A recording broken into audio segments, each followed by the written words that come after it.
বাবা, আমার বন্ধুরা সবাই বাইক চালায়, আমাকে একটি বাইক কিনে দাও। বাবা, আমার তো এত টাকা নাই। আমি কিচ্ছু জানি না, আমার বাইক লাগবে। বাবা হিসেবে আমি একজন ব্যর্থ বাবা। আমার ছেলের কোনো আবদারই আমি পূরণ করতে পারি না। ভাই, আমাকে কি একটি কাজ দেওয়া যায়? আমার ছেলেকে একটি ফোনটা কিনে দিতে হবে। না, তুমি বয়স্ক মানুষ, তুমি পারবা না, চলে যাও। আমাকে যেভাবেই হোক আমার ছেলে হালকাকে একটি হোন্ডা কিনে দিতে হবে, তা না হলে আমার ছেলে কষ্ট পাবে। স্যার, এটা আপনার জন্য আপনার বাবা এনে পাঠিয়ে।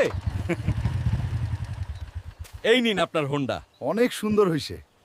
বাইক চালাতে অনেক মজা রে। কেন যে বাবা আগে বাইক কিনে দিল না, তাহলে এতদিনে একটা গার্লফ্রেন্ড জোগাড় করে ফেলতাম। ওরে হালকা, তুই এখানে বাইক চালাইতাছস, ওইদিকে তোর বাবা হসপিটাল ভর্তি, তার কিডনি তোরে বেঁচে বাইক কিনা দিছে।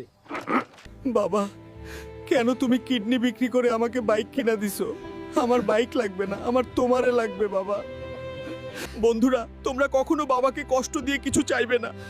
যারা বাবাকে ভালোবাসো, লাইক দিয়ে এই চ্যানেলটি সাবস্ক্রাইব করে দাও।